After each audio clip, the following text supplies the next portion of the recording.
Good morning friends. આજે આપણે સંબંધ અને વિધેયમાં વિધેય વિશે અભ્યાસ કરવાના છીએ. તો આપણે ધોરણ 11માં વિધેયનો પ્રદેશ, વિધેયનો વિસ્તાર, વિધેયનો સહપ્રદેશ બરાબર એ શોધતા શીખી ગયા છે. એનું આજે આપણે પુનરાવર્તન કરવાના છીએ. આ તમારો ગણ કેપિટલ A, આ તમારો ગણ કેપિટલ B છે અને F તમારું વિધેય છે. ઓકે, હવે અહીંયા હું 3 એલિમેન્ટ્સ આપું છું. આ બાજુ પણ 3 એલિમેન્ટ્સ આપવાની છે. 1 2 3 1 2 3. તો 1 ને સંગત 1, 2 ને સંગત 2 અને 3 ને સંગત 3 બતાવ્યા છે. બરાબર છે? ઓકે, હવે એને વધારે વ્યવસ્થિત કહેવું હોય તો હું આમ લખી શકું F from capital A to capital B. F of x is equal to x for all x belongs to capital A. વિધેયમાં આપણે પ્રત્યેક x ની વેલ્યુ વિધેયના પ્રદેશમાંથી લઈએ છીએ. તો A તમારો પ્રદેશ છે, B તમારો સહપ્રદેશ છે, એ પણ આપણે શીખી ગયા છે. અને અહીંયા હું આમ કહી દઉં કે આ દાખલામાં A અને B સરખા જ છે, જેની વેલ્યુ કોણ છે? છગડીયા કૌંસમાં 1, 2, 3. બરાબર છે? ઓકે, હવે આજે આપણે એનો વિસ્તાર શોધવાના છીએ. તો આ ફંક્શન જે છે એમાં હું વેલ્યુ મૂકું છું f of 1 તો 1, f of 2 2, આમાં વેલ્યુ મૂકતી જાઉં છું. બરાબર? x equal to 1 તો f of 1 1, x equal to 2 તો f of 2 2, અને x is equal to 3 તો f of 3 3 આવી જાય છે. બરાબર છે? અહીંયા મેં શું કર્યું? આ 3 પોઈન્ટ લીધા. ઓકે, તો આને માટે વિસ્તાર શું લખાશે? તો કે આ 3 પરથી range of f is equal to છગડીયા કૌંસમાં 1, 2, 3. બરાબર છે? ઓકે, અને બીજું આપણે શું લખતા હતા? Capital R is equal to આમ સંબંધની ભાષામાં લખી ગયેલા. તો 1, 1, 2, 2, 3, 3 લખી ગયેલા. અને તમે આ યામમાંથી y યામને ઊંચકી લો તો એ તમારો વિધેયનો વિસ્તાર થતો હતો. બરાબર? વિધેય પણ એક પ્રકારનો સંબંધ જ છે. બરાબર છે? એટલે હું પર્ટિક્યુલર એક્ઝેક્ટ નામ આપવું હોય તો સંબંધ R ને હું F નામ આપી દઉં છું. આવું આપણે શીખી જ ગયેલા છે. ઓકે, હવે આ એક્ઝામ્પલ પરથી મારે 2 કામ કરવાનું છે કે આ 12મા ધોરણમાં આપણે વિધેય એક અને વ્યાપ્ત છે કે નથી તે મારે ચકાસવાનું છે. એવા એક્ઝામ્પલ જોવાના છે, એની આપણે વ્યાખ્યા જોવાના છીએ. તો પહેલા આપણે ઉદાહરણ સમજીશું અને ઉદાહરણ પરથી આપણે વ્યાખ્યા લખીશું. ચાલો, તો આને હું આમ લખી શકું કે રેન્જ ઓફ f આવી તો ઇઝ ઇક્વલ ટુ કોણ છે? તો કે is equal to A capital B છે. કેપિટલ B કોણ છે? તો કે f નો સહપ્રદેશ. રાઈટ? તો મને આટલું મળી ગયું. તો આના પરથી હું એમ કહેવાની છું કે જે વિધેયનો વિસ્તાર ઇઝ ઇક્વલ ટુ તે વિધેયનો સહપ્રદેશ, તો f વ્યાપ્ત વિધેય થશે. બરાબર છે? એટલે આના પરથી હું આમ કહી શકું કે વિધેય f વ્યાપ્ત વિધેય છે. બરાબર? તો રમતા રમતા આપણે એક વ્યાખ્યા શીખી લીધી. ચાલો, હવે આપણે આનો અભ્યાસ કરીએ, અથવા આકૃતિ પરથી પણ ખબર પડશે કે 1 is not equal to 2. આ બંને પોઈન્ટ ડિફરન્ટ છે. તો આપણને શું મળે છે? f of 1 is not equal to f of 2. એટલે કે 2 ઘટક સરખા નથી તો એનું પ્રતિબિંબ પણ સરખું નથી. માટે f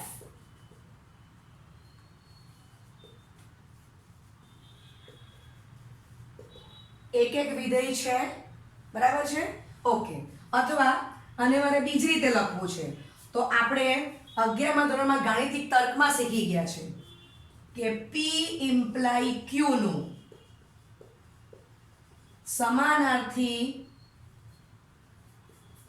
પ્રેરણ negation q imply negation p થશે. બરાબર છે? ઓકે, તો આ તમારો ધારો કે p છે, સ્મોલ p વિધાન, અને આને હું સ્મોલ q વિધાન કહી દઉં છું. તો એનું નેગેશન મારું આ થશે. બંનેનો મીનિંગ સેમ જ રહેશે. બરાબર છે? તો આના પરથી આને હું શું લખી શકું? હું આમાં વેલ્યુ મૂકું છું તો શું લખાશે? f of 1 is equal to f of 2 which implies 1 is equal to 2 બરાબર અને તમને સમજાશે કે 1 ને 2 આપણે સાવધ લીધા છે કેપિટલ A માંથી અહીં તમારે એડ કરો તમે લખી શકો છો કે 1, 2 belongs to capital A તો અહીંયા પણ મારે લખવું પડશે 1, 2 belongs to capital A બરાબર છે which implies 1 is equal to 2 તો બંનેનો મતલબ સરખો જ થાય છે બરાબર છે 1 નું પ્રતિબિંબ 1 છે 2 નું પ્રતિબિંબ 2 છે it means f of 1 is equal to 1 f of 2 is equal to 2 3 નું પ્રતિબિંબ 3 છે ઇટ મીન્સ કે f of 3 is equal to 3 બરાબર છે ઓકે ચાલો આટલો કન્સેપ્ટ ક્લિયર થઈ ગયો આટલું આપણે પુનરાવર્તન કરી લીધું ઓકે ચાલો હજી આપણે બીજો એક એક્ઝામ્પલ શીખીશું તો f from a to b છે આ પ્રમાણે રકમ છે ઓકે હવે અહીંયા હું આમ કહું છું કે 0 ને સંગત 0 હવે 1 છે અને -1 છે તો એને સંગત એક જ પોઈન્ટ છે આ બાજુ 2 છે અને -2 છે તો એને સંગત પણ એક જ પોઈન્ટ આવેલું છે બરાબર છે હવે અહીંયા હું આમ કહી શકું f from capital A to capital B f of x is equal to x નો વર્ગ રાઈટ જ્યાં capital A is equal to z લઈ લઉં અને capital B is equal to n યોગ સિંગલટન સેટ 0 અહીંયા પોઈન્ટ અસંખ્ય જવાના છે તો અહીંયા ધન પૂર્ણાંક ઋણ પૂર્ણાંક શૂન્ય ને આ બધા તમે જોઈ શકો છો કે 0 1 2 હવે 3 લેમ અને +3 લેમ જો આપણે એક પોઈન્ટ લેવો તો હજી લઈ લઈએ તો વધારે ક્લિયર થશે ઓકે તો અહીંયા હું આપી દઉં છું તો તમને કન્સેપ્ટ વધારે ક્લિયર થશે તો અહીંયા હું લઈ લઉં છું આ +3 -3 રાઈટ તો એને સંગત મને એક જ પોઈન્ટ મળવાનો છે ઓકે સોરી અહીંયા 4 થશે સોરી તો ફંક્શન બદલાઈ જશે અને આ થઈ ગયું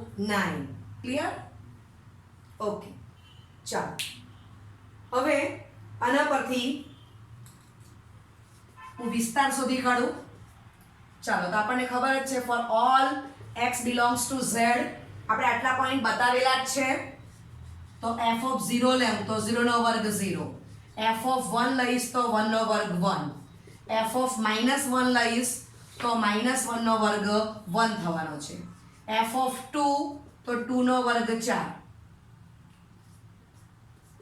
f of -2 તો -2 નો વર્ગ 4 જ થશે આમ તો મને આટલા પરથી બી સમજ પડી જાય છે કે 1 ને 4 બરાબર તો એની વચ્ચેની સંખ્યા 2 ને 3 નથી આવવાની ઓકે આટલા પરથી પણ મને ખ્યાલ આવી જ જાય છે આમ તો ને ની સમજ પડે તો 3 ને -3 ની પણ વેલ્યુ શોધી કાઢો તો આપણને ખબર છે કે 9 જ આવવાની છે ઓકે તો મને આટલા પરથી સમજાઈ જાય છે કે વિધેયનો વિસ્તાર શું આવશે તો કે 0, 1, 4 ડોટ ડોટ બરાબર એટલે મને એટલું સમજાય છે કે 0 પછીનો પૂર્ણાંક 1 આવે છે ધન પૂર્ણાંક પણ 1 પછીનો 2 ને 3 એ રેન્જ ઓફ f માં આવતો નથી હવે તમે જો કે f નો સહપ્રદેશ કોણ છે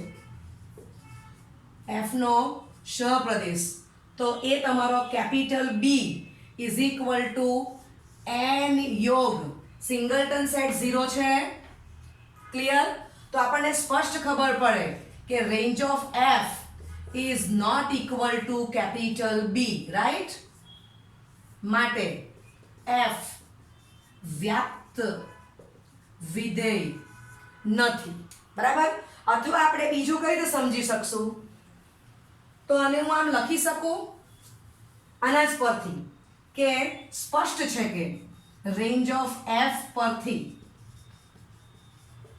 સ્પષ્ટ છે કે 2, 3 does not belongs to range of f અને સહપ્રદેશ capital B is equal to n યોગ સિંગલટન સેટ 0 બરાબર એટલે હું આમ કહી શકું કે માટે range of f is not equal to capital B તમે આવી પણ આર્ગ્યુમેન્ટ કરી શકો એક્ચ્યુઅલી આ લોજિક મેં અહીંયા યુઝ કર્યું તમે મેન્ટલ વિચાર્યું કે 1 પછી 2 ને 3 આવે તે આમાં નથી ને આ મેં રાઇટિંગ બતાવ્યું હજી તમે 3 ને -3 ની કેલ્ક્યુલેશન બતાવ્યું તો તમે એ લખો 9 તો તમે હજી આર્ગ્યુમેન્ટ કરી શકો બરાબર એ 9 લખશો તો આપણે આમ લખી શકીએ કે 5, 6, 7 and 8 does not belongs to range of f અને પછી એમ કહ્યું કે sir this is not equal to range of f માટે f વ્યાપ્ત વિધેય નથી બરાબર છે ઓકે હવે એક્ચ્યુઅલી રેન્જ તો આપણે શીખી ગયા છે અને વ્યાપ્ત શબ્દ તમને ખબર નહીં હતો એ નવો આવે છે તો આના પરથી પછી આપણે વ્યાખ્યા નેક્સ્ટ પીરિયડમાં જોઈશું ઓકે ચલો હવે ત્રીજો એક્ઝામ્પલ પસંદ કરું છું ઓકે હવે બીજું આપણે બીજે કોઈ શું બોલી શકીએ -1 is not equal to 1 right which implies f of -1 is equal to f of 1 થાય છે માટે f એક વિધેય નથી બરાબર છે હવે આ હું કેવી રીતે લખી શકું છું તો આપણે 11મા ધોરણમાં જોઈ ગયા હું તમને એ વ્યાખ્યાનું પુનરાવર્તન કરાવું છું વ્યાખ્યા હવે આપું છું f from a to b ગણ a ના પ્રત્યેક ઘટકને સંગત જો ગણ b નો અનન્ય ઘટક સાંકળી શકાય તો f from a to b ને વિધેય કહે છે આપણે વ્યાખ્યા જોઈ ગયા આનો પ્રત્યેક ઘટક સંકળાયેલો હોવો જોઈએ અને આ ઘટક એક તો સામે મને પ્રતિબિંબ એક જ મળવું જોઈએ બરાબર એવું પ્રત્યેક માટે ગણ એ તમારો પ્રદેશ છે પ્રદેશના પ્રત્યેક ઘટક લે તો મને સામે જવાબ કેટલો મળવો જોઈએ એક જ પ્રતિબિંબ એક જ મળવું જોઈએ એક ઘટક તો સામે પ્રતિબિંબ એક જ મળવું જોઈએ તો એને કહેવાશે વિધેય અને એક્ઝેક્ટ કહેવું હોય તો એક વિધેય બરાબર એટલે હું અહીંયા કહી શકું કે f એક વિધેય નથી ઓકે ચાલો હવે આપણે ત્રીજું એક્ઝામ્પલ લેવાના છે ઓકે હવે આપણે ત્રીજો એક્ઝામ્પલ લેવાના છે પહેલા કરતા થોડોક જ ફરક છે તો 0 ને સંગત 0 1 અને -1 આ બે પોઈન્ટ છે મારી પાસે એને સંગત મને એક જ પોઈન્ટ મળે છે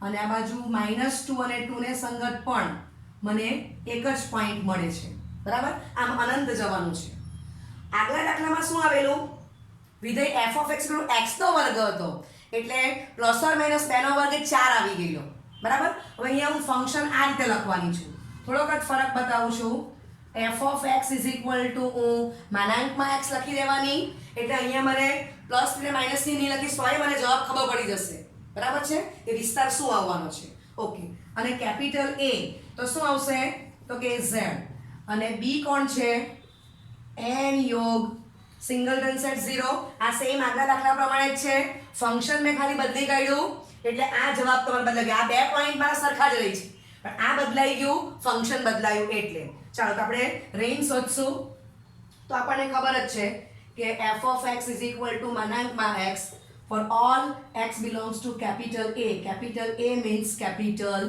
Z ચાલો તો અહીંયા બધી વેલ્યુ શોધેલી જ છે અહીંથી જ ખબર પડ્યા કે આમ જોઉં તો ઓકે f of 0 તો 0 નું માનાંક 0 f of -1 તો -1 નું માનાંક 1 f of 1 તો 1 નું માનાંક 1 f of -2 તો -2 નું માનાંક 2 અને f of 2 તો 2 નું માનાંક 2 થશે અહીંથી મને ક્લિયર થાય છે કે બધી જ મને 1 પછી 2 તો 2 પછી 3 મળવાનો જ છે એટલે આ બાજુ -3 +3 લઈશ તો આગલામાં સ્ક્વેર થતો હતો રાઈટ એટલે આટલાથી મને ખબર પડી જાય છે અને જો તમને ન સમજ પડે તો z માંથી સંખ્યા લેવાની છે તમે લઈ શકો f of -3 f of 3 બરાબર જો ન સમજ પડે તો ક્લિયર ચાલો તો આટલા પરથી હવે તમે મને કહી શકો કે એનો વિસ્તાર શું થશે હા તો very sure range of f is equal to 0, 1, 2, 3 જો આ લઈ લેવું તો આટલાથી બી મને આ ન લેવું તો હું આટલું જ લખીશ ડોટ ડોટ અસંખ્ય જવાનું તો આને હું આમ કહી શકું કેપિટલ N યોગ છેડે કૌંસમાં 0 બરાબર તો અલ્ટિમેટલી આ શું છે તો કે n યોગ સિંગલટન સેટ 0 એ f નો સહપ્રદેશ જ છે એટલે આ દાખલામાં મને શું મળી ગયું range of f is equal to f નો સહપ્રદેશ માટે અહીંયા તમારો જવાબ બદલાઈ ગયો f શું આવી ગયો વ્યાપ્ત વિધેય છે ક્લિયર આગલા દાખલામાં આમાં ડિફરન્સ ખબર પડ્યો કે શરૂઆતના બે પોઈન્ટ તો સરખા જ રહી છે પ્રતિબિંબ તમારું 0 ને 1 જ મળે છે પણ 2 નું પ્રતિબિંબ ચેન્જ થઈ જાય છે એટલે આખો આન્સર બદલાઈ ગયો ઓકે હવે આગળની જેમ સેમ આર્ગ્યુમેન્ટ કે -1 is not equal to 1 which implies f of -1 is equal to f of 1. સંખ્યા સરખી નથી તો પ્રતિબિંબ સરખું નથી જ મળવું જોઈએ તો જ એક એક વિધેય કહેવાય. તેમાં પ્રતિબિંબ તમને સરખું મળે છે માટે f એક વિધેય નથી. હવે મારે નામ આપવું હોય તો હું આપી શકું. આ એક કરતાં વધારે પોઈન્ટ છે તો અનેક એક એટલે બીજું આને હું શું કહી શકું. માટે આ વિધેય કેવું છે? અનેક એક વિધેય છે. ક્લિયર? અને પછી સમજ પડ્યા કરે. આ જો બે પોઈન્ટ છે પણ જવાબ એક જ મળ્યો. એક કરતાં વધારે એટલે અનેક. અનેક તો સામે એક જ પ્રતિબિંબ મળ્યું એટલે નામ આપ્યું અનેક એક. ક્લિયર? Okay okay. હવે આપણે ચોથું એક્ઝામ્પલ લેવાનું છે. હવે આને હું આમ કહું છું કે 0 ને સંગત 0, 1 ને સંગત મને 2 પોઈન્ટ મળે છે, 2 પ્રતિબિંબ. બરાબર? પ્રદેશમાં એક ઘટક છે તો એને સંગત મને 2 પ્રતિબિંબ મળ્યા એટલે અહીંથી જ ખબર પડ્યા કરે કે વિધેય એક એક નથી અથવા તો સિમ્પલ વિધેય જ નથી. કારણ કે ગણ એના પ્રત્યેક ઘટકને સંગત ગણ બીનો એક અને માત્ર એક જ ઘટક સાંકળી શકાવો જોઈએ તો આ જ વિધેય કહેવાય. એટલે અહીંથી જ મને ખબર પડે. હું ફંક્શનને નામ નહીં આપું f of x કેટલા તો પણ મને સમજ પડે કે આ વિધેય થવાનું નથી. બીજો પોઈન્ટ લીધો 2 તો પણ મને 2 પોઈન્ટ મળે છે, 2 પ્રતિબિંબ મળી ગયા. બરાબર? -√2 અને √2. તો આને ડિફાઇન કરું તો f of x is equal to ± વર્ગમૂળમાં x જ્યાં a is equal to r plus યોગ સિંગલટન સેટ 0. x તમારે આમાંથી લેવાનો છે for all x belongs to capital A. બરાબર? ઓકે. એટલે આ પ્રદેશ જોવાનો છે. અને b is equal to capital R. એટલે કે અસમેશન કે r માં જ આવવાની ને આમાં ઋણ પણ આવે છે, 0 પણ આવે છે. ઓકે. બરાબર? તો અહીંયા અમારે વિસ્તાર શોધવાનો સવાલ જ નથી આવવાનો કારણ કે વિધેય છે જ નહીં. તો આપણી વિધેયની 11મા ધોરણની વ્યાખ્યા પ્રમાણે બરાબર અહીંયા 1 છે તો 1 ને સંગત -1 અને 1 એમ 2 પ્રતિબિંબ મળે છે. ખરેખર એક જ પ્રતિબિંબ મળવું જોઈએ 1 ને સંગત માટે f વિધેય જ નથી એટલે આગળ જવાનો સવાલ આવતો નથી. બરાબર? હવે આને કેવું હોય તો 1 અને સામે જવાબ કેટલા આવ્યા? 1 કરતાં વધારે. 1 અનેક પણ એનું અસ્તિત્વ જ નથી. આટલો કન્સેપ્ટ ક્લિયર થઈ ગયો. તો આ 4 દાખલા પરથી બરાબર આપણે વિધેયનો વિસ્તાર શોધી ગયા. પ્રદેશ સદેશ તો આપણે શોધતા આવડતું હતું ને આપેલું જ છે. તો આ બધું 11th માં આવી ગયું છે જેનું પુનરાવર્તન કર્યું. હવે એ પુનરાવર્તન પરથી હું તમને વ્યાખ્યા આપવાની છું એક્ઝેક્ટ કે એક એક વિધેયની વ્યાખ્યા શું લખાશે. બરાબર? વ્યાપ્તની વ્યાખ્યા શું લખાશે એ આપણે હવે રાઇટિંગ કરવાનું છે. તો આપણે ઉદાહરણો જોઈ ગયા છે 4. હવે એના પરથી હું 11મી વ્યાખ્યા તમને આ લખી છે તે સમજાવી જાઉં છું. તો જો ગણ a અને b અરિક્ત ગણો હોય એટલે કે ખાલી ગણ નથી અને સંબંધ f દ્વારા ગણ a ના પ્રત્યેક ઘટકને સંગત જો ગણ b નો અનન્ય ઘટક એટલે કે એક અને માત્ર એક ઘટક સાંકળી શકાય તો આ સંબંધ f from a to b ને વિધેય કહે છે. હવે એને જ હું બીજા સ્વરૂપે બોલું છું. તો જો ગણ a અને b અરિક્ત ગણો હોય અને સંબંધ f દ્વારા ગણ a ના પ્રત્યેક ઘટકને સંગત ગણ b નો અનન્ય પ્રતિબિંબ મળે. બરાબર? ઘટકને બદલે પ્રતિબિંબ શબ્દ આટલો જ ફરક છે. અનન્ય ઘટકને બદલે વર્ડ્સ કયા એપ્લાય કર્યો? અનન્ય પ્રતિબિંબ મળે તો આ સંબંધ f from a to b ને વિધેય કહે છે. આ બંને વ્યાખ્યા હું તમને ઉદાહરણમાં સમજાવી જ ગઈ છું. ઓકે. ત્યાર પછી હવે આપણે આજે નવું કે એક એક વિધેય કોને કહેવાય એની વ્યાખ્યા જોઈશું. ચાલો.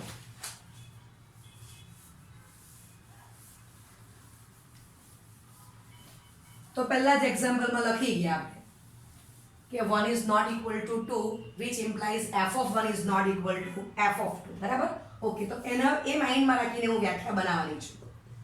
તો હવે આવશે એક એક વિધેય. ચાલો હવે જો f from capital A to B, A, B is not equal to 5 એટલે કે A અને B અરિક્ત ગણ છે અને આ તમારું f જો આ રીતે વિધેય હોય અને for all x1, x2 belongs to A means what? f no Pradesh which implies બરાબર ઓકે યસ હવે અહીંયા નીચે હું લખીશ x1 is not equal to x2. આ which imply મેં કેમ પહેલા લખી દીધું કારણ કે મારું which imply પછીનું જે કંઈ વર્ડ છે તે મારી એક જ લાઈનમાં આવવા જોઈએ એટલે મેં which imply પહેલા કમ્પ્લીટ કરી દીધું. મારી પાસે આટલી સ્પેસ છે એટલે મેં આ x1 is not equal to x2 ને અહીંયા આપી દીધું છે બરાબર. રાઇટિંગ કેવી રીતે કરો that is most important. Okay તો which implies f of x1 is not equal to f of x2 સમજાય છે. which imply પછી જે કંઈ લખવાની એ મારું આમ એક જ લાઈનમાં આવવું જોઈએ. ઓકે તો f from capital A to B ને એક એક વિધેય કહે છે બરાબર. ઓકે હવે તમને એક બીજો શબ્દ આપું છું કે એક એક વિધેયને બીજું શું કહેવાશે તો કે ઇંગ્લિશમાં એને કહેવાશે એક એટલે વન. તો બહુ સહેલું છે વન ફંક્શન. ફંક્શનને હું શોર્ટમાં આમ લખી દઉં છું બરાબર છે અને એને બીજો વર્ડ છે ઇંગ્લિશમાં કારણ કે આપણે JEEની એક્ઝામ પણ આપવાની છે તો ઇંગ્લિશ વર્ડથી બી ફેમિલિયર થવું પડશે તો એને કહેવાશે ઇન્જેક્શન. વંચાય છે ને ઇન્જેક્શન. ક્લિયર ઓકે એટલે આપણે ઇંગ્લિશ વર્ડ સાથે યાદ રાખતા જવાનું છે.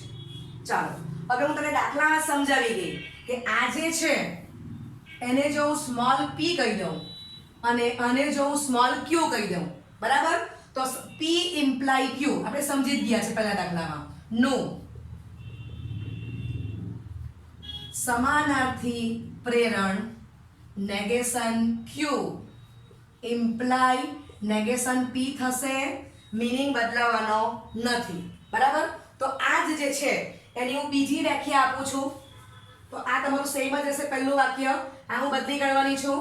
ઓકે તો આના પ્રમાણે વેલ્યુ મૂકું છું એટલે શું થશે આ સેમ. હવે f of x1 is equal to f of x2 પણ x1 અને x2 તમે શામાંથી લીધા પ્રત્યેક x1 x2 એમાંથી. એ તો તમારો પક્ષ જ રહેવાનો છે. તમને which imply નો મીનિંગ ખબર જ છે કે which implies પહેલાનો પક્ષ અને પછીનું સાધ્ય. ઓકે તો which implies x1 is equal to x2 તો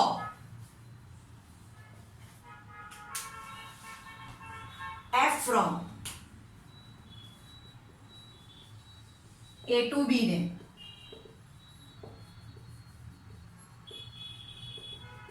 એક એક વિધેય કહે છે બરાબર. તો આ આપણે 11th માં ગાણિતિક તર્કના સૂત્રનો ઉપયોગ કર્યો એટલે વ્યાખ્યા એકની એક જ છે. તો અમુક દાખલામાં આપણને પહેલી વ્યાખ્યા સારી પડશે અને અમુક દાખલામાં આપણને આ બીજા સ્વરૂપની વ્યાખ્યા સારી પડશે. એટલે વ્યાખ્યા બંને જ યાદ રાખવાની છે ગોખવાની જરૂર નથી. માત્ર આટલું જ યાદ રાખવાનું છે.